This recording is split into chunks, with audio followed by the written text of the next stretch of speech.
haddii aad bilaabayso ganacsi dalka Japan dagaalkii labaad ee adduunka kadib wuxuu qiyaastii ahaa meesha ugu xun ee laga bilaabo siday doontaba ha ahaatee gudaha dhismaha ay bambar jabisay oo ku yaalay Tokyo laba injineer ayaa ku dhex bilaabay shirkadii riyadooda si kastoo ay u adkeyd fulinteedu marka hore loo soo socday la imaado maantana Sony way joogtaa meel walba kasoo bilow electronicska macaamiisha ilaa musica aflaamta video gameska iyo xataa qayb dhanoo robotya ah Sony way samaysaa gebigoodba laakiin maadaama ay gacmaha kula jiraan suuqyadaas oo dhan waxay soo wajaheen xaqiiqdan naxariis la'aanta ah ee ganacsi yeesho cadowgu wuu joogaa meel walba intii lagu jiray taariikhdooda Sony waxay soo martay dagaalo badan kuwaasay ka mid yihiin inay dhabarka ka toobatay shirkadda Nintendo iyo inay jabsatay dowladda Kuuriyada Waqooyi marka fiidiyogan waxaan daaha kaga qaadaynaa taariikhda Sony oo dhan siday uga soo kaceen dukaan yar oo raadiyoyada hagaajiya kuna gaareen boqortooyo $100 bilyan ku fadhida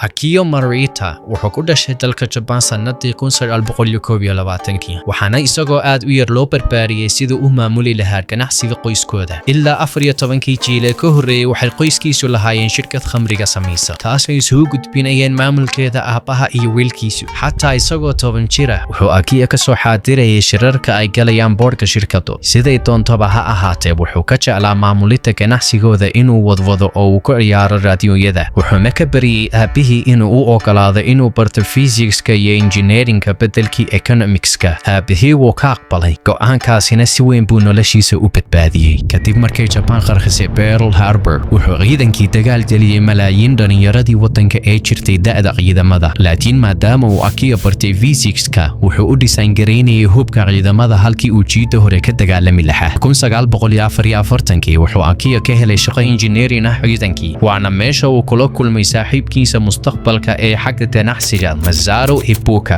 Akio iyo Masaru degdeg bay iskula qabsadeen maadaama ay ka wada sinaayeen xiisaha ay labadooduba u qabeen technology-ga laakiin may jecleen inay u isticmaalaan dagaalka waxayna ku hamiyi jireen inay sameeyaan technology ka caawinaya dadka fudaydinta nolol maalmeedkooda inkastoo uu adduunku dagaal ku jiray injineer ahaana Akio iyo Masaru way ogaayeen technology-ga ciidanka Japan inuu sanado badan ka dambeeyo ka Mareykanka sidaas darteedna uu ka xigo waqti inta ay ku biirayaan dhinaca laga guuleystay ee dagaalka bishii August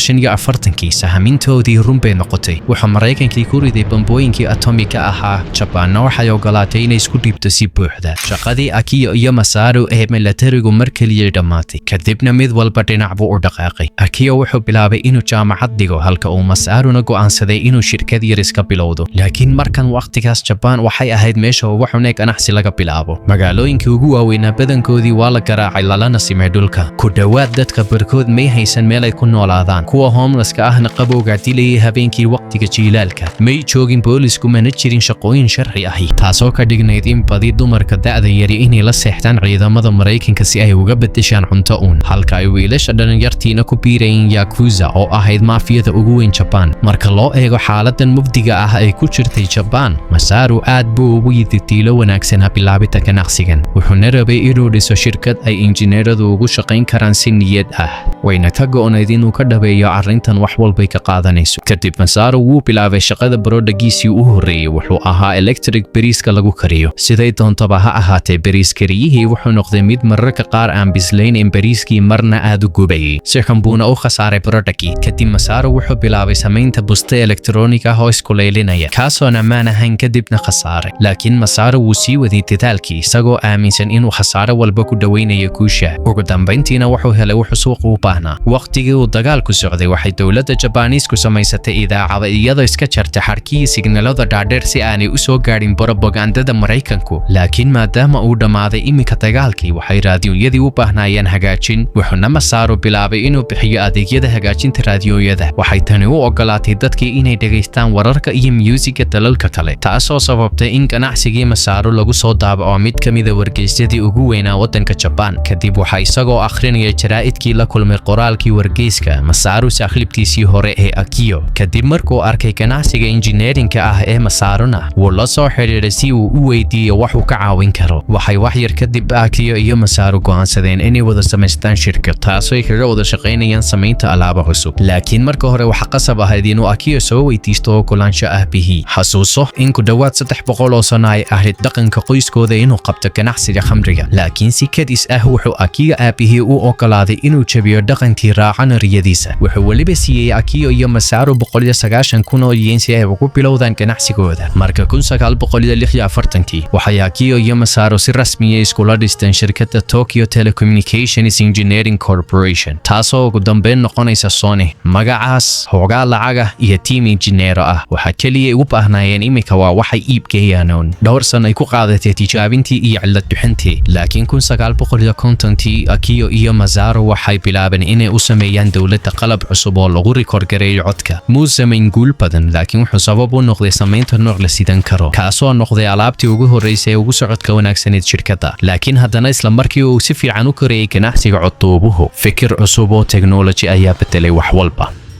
1952 waxay Akio iyo Masaru ogaadeen in shirkadii samaysay transistorku ay u soo bandhigtay shirkadihii kale liisanka technology-ga iyadoo kaga bedelanaysa in laga siiyo commission wax walba iibiyaan wuxuu transistorku ahaa electronic aad u casri ah wuxuu markaa Akio u duulay Mareykanka wuxuuna galay gorgortan dheer ilaa uu meel ugu hubsaday samaynta heshiiskii liisanka dalka Japan taasoo ka dhigan inay u isticmaali karaan transistorada samaynta alaabtooda siday doontaba ha ahaatee intuu ku jiray safarkiisa aad ayuu Akio u yaabay markuu arkay dhismayaasha dhaadheer ee Mareykanka wuxuu sidoo kale ku soo noqoshadiisii Japan soo maray wadanka Germany kaasoo degdeg u sameynayay isbedel weyn oo dhaqaale si uu uga soo kabto dagaalkii way iska muuqatay inay Japan aad uga dambeysay wadamada kale markuu ku soo noqday wadankii waiter u shaqaynaya Akio ayaa dallad yar oo warqad ah u saaray macmacaankiisii una sheegay in lagu sameeyay Japan waxay waiterka ka ahayd madadaalo iyo kaftan yar laakiin bedelkeeda wuxuu Akio aad u dareemay inuu la khajilo wadankiisa maalinka wixii ka dambeeyayna wuxuu yeeshay hadaf cusub waxa Akio ka go'anayd inuu kelmadda made in Japan ka dhigo mid micno weyn u taagan laakiin may noqoneen hawl fudud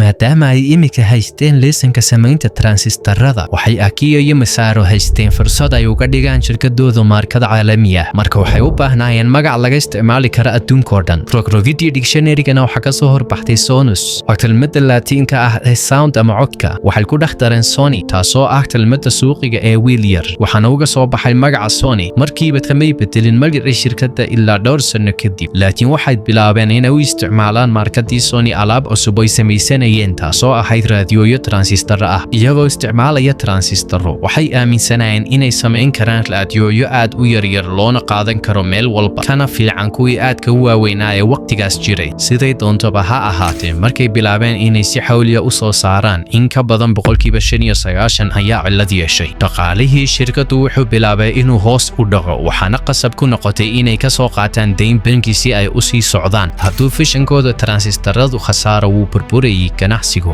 laakiin 1955 tijaabo sanada qaadatay kadib waxay sameeyeen horumar fiican waxayna bilaabeen iibinta raadiyogoodii u horeeyay oo la yiraahdo TR-55 laakiin Masaru wali muu qanacsanayn wuxuuna ku cadaadiyay injineeradii inay sii horumariyaan farsamada si ay uga dhigaan alaabta mid intaa ka sii yar waliba taasoo sabab u noqotay modelkii TR-63 kaasay ku magacaabeen radio transistorkii u horeeyay adduunka ee jeebka lagu qaato laakiin Sony Carter bay sameeyeen xagga suuqgeynta modelkan TR-63 oo aad buu uga yara weynaa inuu leekaado badanka jeebka shaarasha sidaas darteed waxay shirkadu samaysatay shaarar jeebkoodu weyn yahay si markay suuqgeeyayaashu soo bandhigaan uu raadiyoga u leekaado jeebka waxay alaabtii noqotay mid degdeg u socota wuxuu ahaa raadiyo meel walba loo qaadan karo qiimihiisuna jaban yahay ilaa xad ay khayr macquul tahay inuu yaalo suuqyada waaweyn waxayna tani ka dhigtay Sony mid ka mid ah shirkadaha rajada fiican leh wadanka Japan 1957 waxay haysteen shaqaale ka badan 1200 1960kiina wuxuu Akiya bilaabay dhismaha qayb Mareykanka ah. Kadib Sony waxay noqotay shirkadii ugu horeysay Japanese ah ee ka mid noqota suuqa stockiska ee Mareykanka. Laakiin halka ay ballaarinta Akiya ee Mareykanku u socotay si wacan, wuxuu masaaru xooga dhan saarayay samaynta wax cusub. TV-yada kalarka lihi way jireen ilaa bartameeyihii 1950kii, laakiin waxay lahaayeen shucaac iftiin yar qaalina way ahaayeen. Marka dadka badankoodu waxay doorbidi jireen kuwa black and white-ka ah. Dabcanna shirkadda ugu horeysay samaysa TV-yo kalar leh oo la qiimo iyo tayaba noqda kuwa black and white-ka ayaa noqonaysa mid dhaqaale xawli ah samaysa. Sidaas darteed waxaa jiray tartan xawli ah si ciladaas loo hagaajiyo. Wuxuuna masaaru rabay inuu ku guulaysto. Isagoo ka bilaabay 1961kii, waxay Sony bilowday samaynta TV-yadoodii kalarka lahaa. Halkuu ka horumarin lahaa teknolojiga markaas jirayna, wuxuu masaaru go'aansaday inuu ka soo dhisaan garayo meesha u hooseysa. Laakiin haddana TV walbay soo saareen wuxuu yeeshay cilado. Marka waxa qasab ku noqotay Sony inay ku iibiyaan kala bar qiimihii kaga baxay samayntooda kaliya si ay isku dhaafiyaan. Waxay arrintani ku dhawaatay inay noqoto khasaarihii ugu weynaa ee taariikhda Sony. Laakiin sidii caadada ahayd masaaru ismuu dhiibin. Wuxuu tiimkiisii ku cadaadiyay inay dib uga fikiraan qaabka uu TV-ga kalarka lihi u shaqeeyo. Wuxuu masaaru qalbigiisii iyo ruuxdiisiiba geliyo siduu u horumarin lahaa tayada sawirka, hoosna ugu ridi lahaa qiimaha, una hagaajin lahaa dhammaanba ciladaha soo saaristooda. Ugu dambeyntii waxay sameeyeen nooc cusub oo loo bixiyay Trinitron, kaasoo sawirkiisu ka iftiin badan yahay kana nadiifsan yahay TV walboo ah kuwii kalarka lahaa ee suuqa yaalay. Maadaama ay aad u tayo wanaagsanaayeen, waxay Sony awood u lahaayeen inay qiimahooda ka kordhiyaan. Tobaneeyihii sano ku xigayna, Sony waxay noqotay shirkadda ugu weyn ee TV-yada soo saarta, iyadoo iibisay ku dhawaad 280 milyan oo Trinitrons ah. Wuxuu weliba barodhakaasi u soo hooyay shirkadda jaayisada la yidhaa Emmy 1973kii ka qayb qaadashadiisii telefishinka. Sidaas darteedna kadib guushii Trinitron iyo ballaarintii Sony ee adduunka, wuxuu Sony noqday magac weyn xagga macaamiisha elektroonika. Waxay caan ku noqdeen tayadooda wanaagsan, waxayna kor u qaatay fikirka ah in alaabaha ay ku qoran tahay made in Japan yihiin kuwa aad u fiican, taasoo ahayd sababta uu Akiya sanadadaas oo dhan dadaalka ugu jiray. Laakiin kuma sii jiri doono farxadaas in badan. Waxay Sony ku dhowdahay inay gasho dagaal kaasoo halis gelin doono wax walbay soo dhisayeen.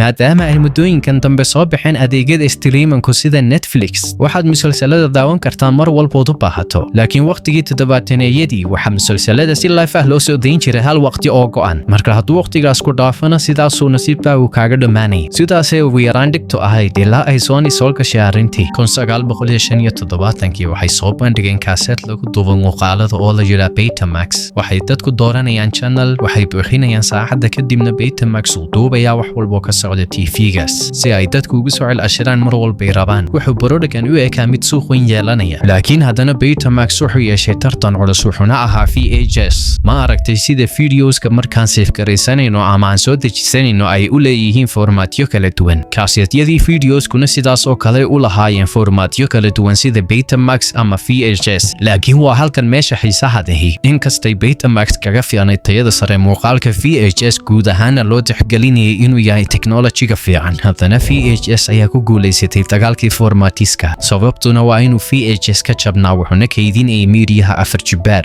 Marka inkastoo barodhaka Sony ka fiicnaa, haddana dadka caadiga VHS ayaa macno badan u sameynayay. Marka waxay malaayiintii dana ee Akiya iyo masaaru ku maalgeliyeen Betamax ku luntay sanado yar. Siday doontaba ha ahaatee, maadaama ay Sony diigaysay lacag, wuxuu Akiya sameeyey khamaar adag. Wuxuuna sheegay haddii uu barodhaka xiga khasaaro inuu isaga tegayo shirkadda.